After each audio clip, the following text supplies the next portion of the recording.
우리 교회는 5월 셋째 주 주일과 11월 셋째 주 주일에 이렇게 틴즈 세례식이 있습니다. 이제 오늘로 네 번째 틴즈 세례식인데요.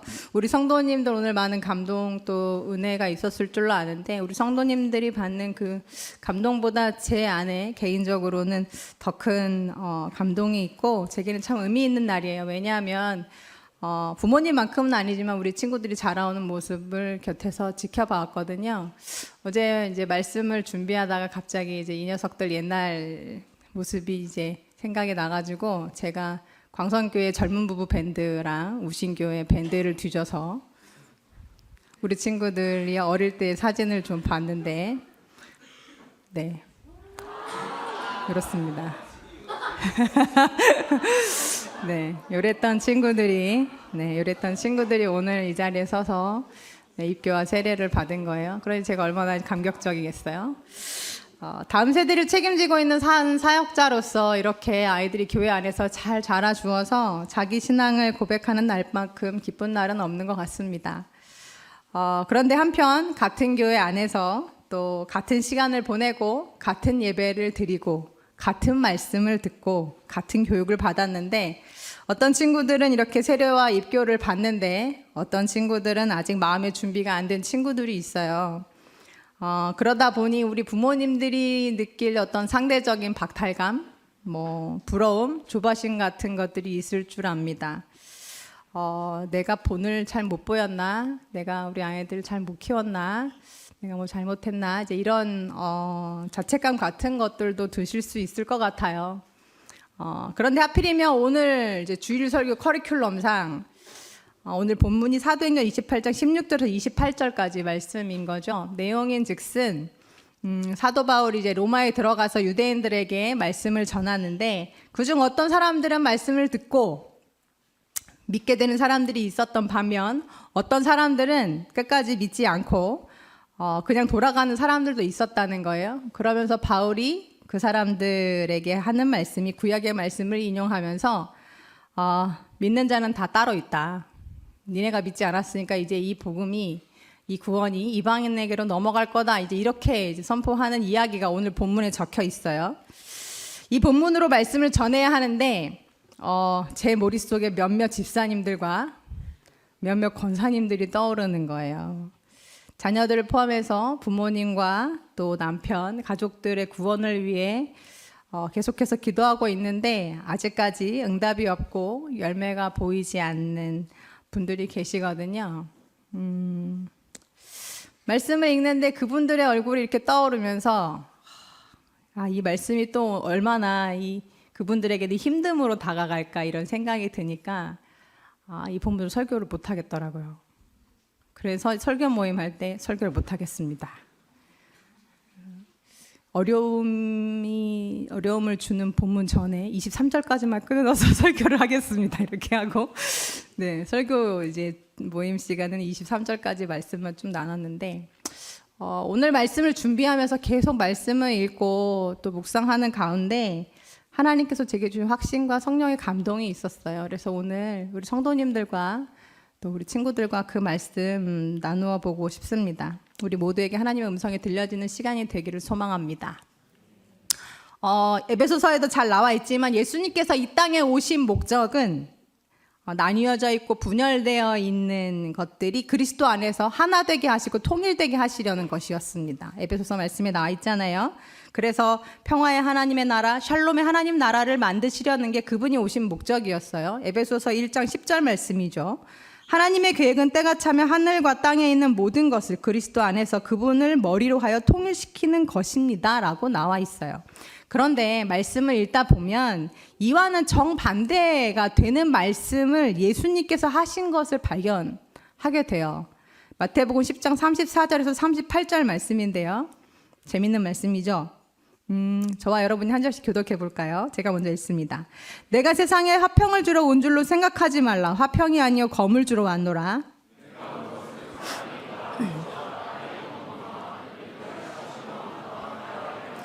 사람의 원수가 자기 집안 식구리라.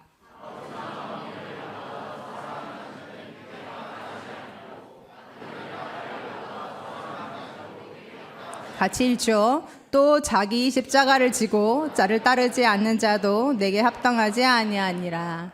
아멘 하시면 안 되는 본문이잖아요. 그죠?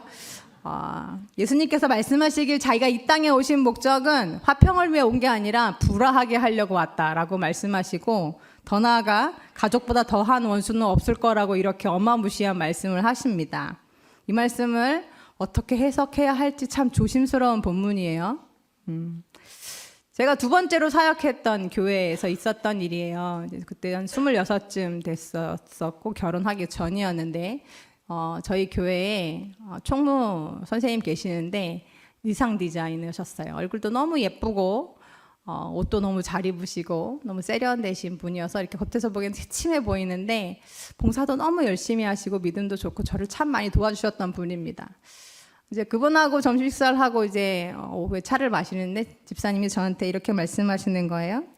전도사님, 제가 결혼해서 살다 보니까 하나님의 말씀이 진짜 진리라는 걸 깨닫게 돼요. 그래서 그게 뭐예요, 집사님? 그랬더니 집사님이 하시는 말씀이 자녀를 주신 이유는 하나님은 사랑이시다라는 걸 우리한테 몸소 깨닫기 위해 주신 것 같고요.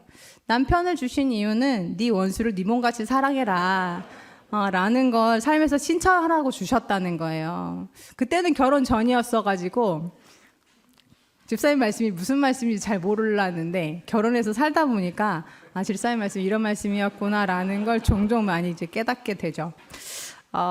우리가 살면서 부딪히는 사람들, 내 마음에 힘듦을 주고 내 삶을 괴롭게 하는 사람들은 저 멀리 있는 사람들이 아닙니다.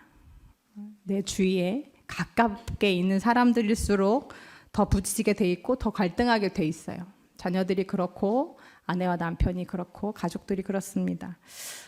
종교적인 또 신앙적인 갈등도 마찬가지예요. 집안 식구들이 믿는 종교가 다 다르다면 당연히 부딪히게 돼 있습니다. 그렇다면 이 말씀은 어떤 종교적인 갈등이 생겼을 때 어머니나 아버지, 자식들도 다 버리고 예수를 따르는 게 맞다라고, 그게 먼저다라고 예수님이 말씀하시는 본문일까요? 네, 아니라는 거예요. 말씀을 잘 보시면 아버지나 어머니를 사랑하지 말라는 게 아닙니다. 자식들 다 내팽개치고 나를 따르는 게 먼저다라고 하시는 본문이 아니라는 거예요. 예수님은 그들을 사랑하되 나보다 더 많이 사랑하지 말라고 하십니다. 더 정확히 이야기하자면 이 본문은 어떤 나냐 가족이냐 이 둘을 놓고 양자택일 해라 이런 말씀이 아니라 죄와 불의에 대한 말씀인데요. 이렇게 생각해 보세요. 혹여 나의 가족들이 누가 봐도 잘못된 길을 걷고 있는 거예요. 예를 들어 볼까요? 내가 선택하기 전에 내 부모가 바알 신앙을 가지고 있었어요. 그래서 나도 태어나서 자연스럽게 바알을 숭배하며 살았는데 어느 날 내 속으로 복음이 들어오고 예수님의 말씀이 들어오다 보니 이건 제사도 아니고 이 문란한 집단 성행이 그 이상 그 이하도 아닌 거죠. 그렇다면 어떻게 될까요? 네, 가족이 화평을 위해 입을 닫고 그냥 그 자리에 머물러 있어야 하나요? 아니죠.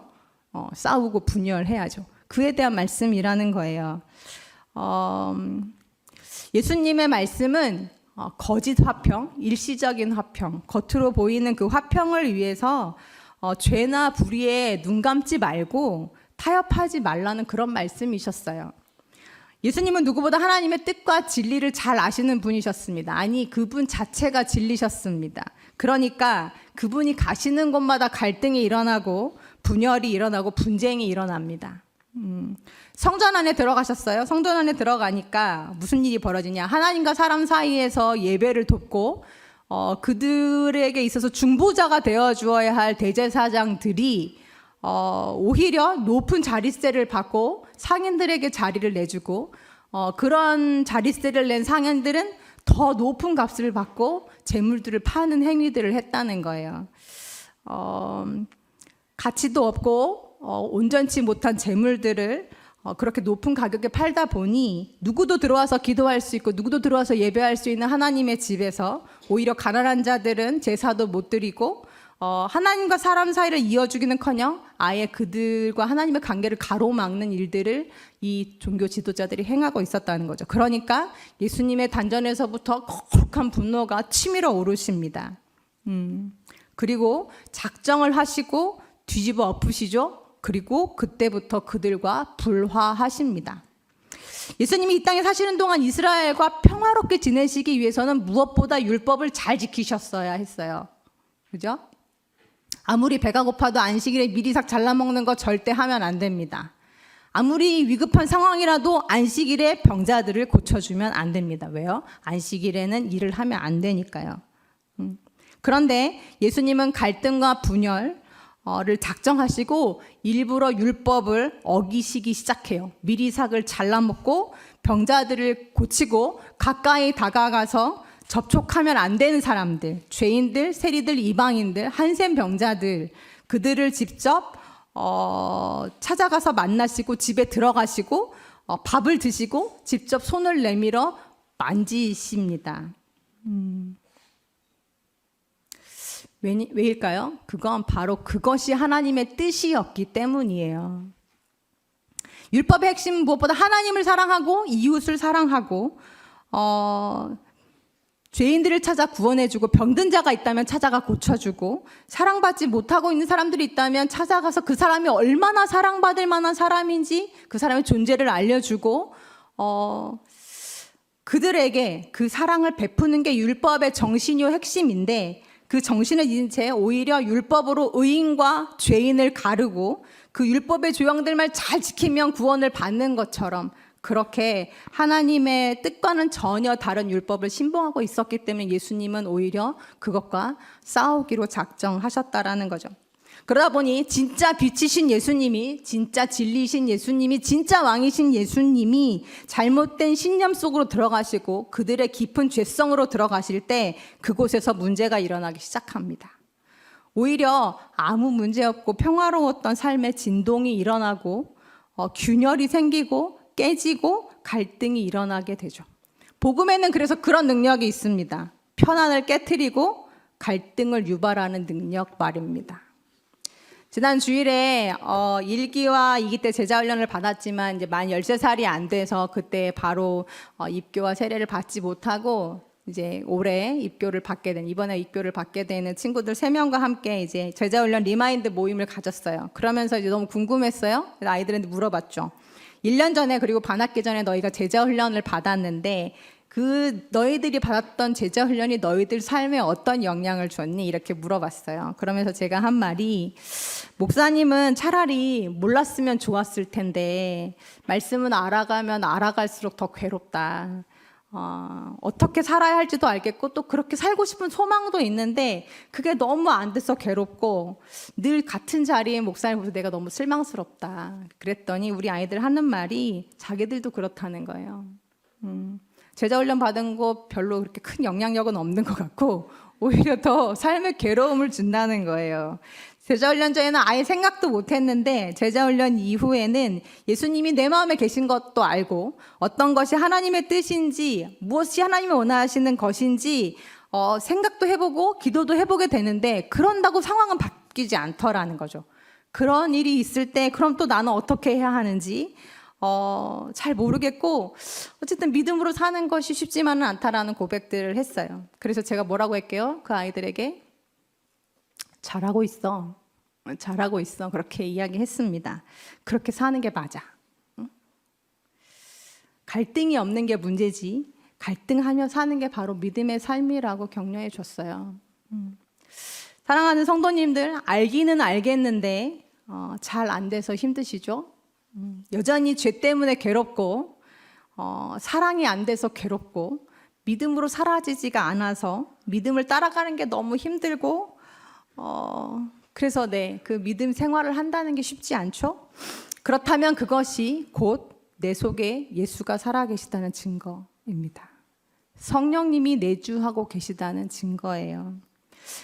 멜리데 섬에서 3개월을 머물러 있던 바울이 이제 배를 타고 로마로 들어갑니다. 수라구사를 거쳐서 레기온을 거쳐서 보디올에 도착한 바울이 이제 육로를 통해서 로마 시내로 들어가게 되는데 그 당시 로마는 지중해 패권을 장악했던 대로마 제국의 수도였어요. 그렇기 때문에 정치, 경제, 문화, 예술, 교육 이 모든 것들이 발달한 도시였고 최고의 지성인들이 함께 모여 살고 있던 곳이었지만 그들이 무슨 일을 행했냐? 원형 경기장에 사람을 가두고 맹수와 서로 싸우게 하면서 그것을 재미삼아 관람하던 곳이었고, 그렇게 도덕성이 타락될 뿐만 아니라 성적인 타락과 문란 때문에 그 당시 로마 시민들 중에 성병에서 자유로운 사람들이 그걸 찾아볼 수가 없었다고 이야기해요.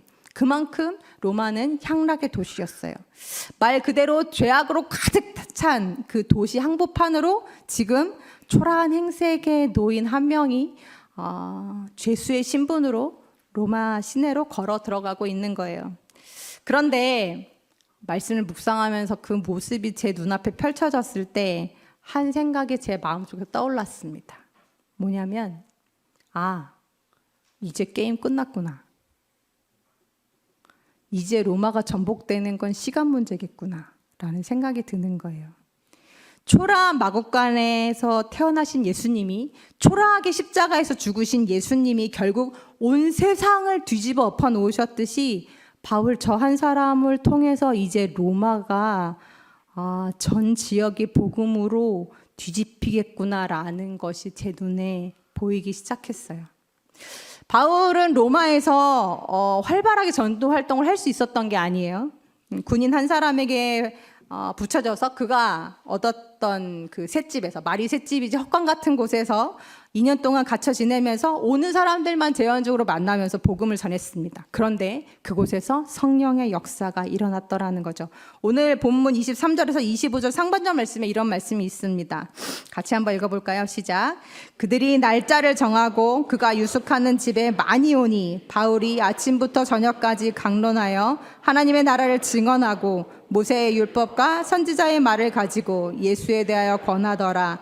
그 말을 믿는 사람도 있고 믿지 아니하는 사람도 있어 서로 맞지 아니하여 흩어질 때라고 나와 있어요. 바울이 그들에게 전도를 할 때 어떤 사람은 믿었고 어떤 사람은 믿지 않았다는 거예요. 그래서 서로 그들의 의견이 맞지 않아서 결국엔 흩어지게 됐다라고 성경은 이야기하고 있어요. 복음이 선포될 때 그들의 심령 속에 큰 갈등이 일어나게 되는데, 그래서 그 자리에서 바로 복음을 받아들인 사람도 있는 반면에 당장은 그 말씀에 대한 거부감이 생겨서 복음을 거부하고 그 자리를 떠난 사람들도 있다라는 거죠. 하지만 그래서 끝이 아니라 제 눈에 뭐가 보이냐면 계속해서 그들 안에서 그들 마음을 불편하게 하고 뒤흔들고 계시는 성령님이 보이기 시작했습니다.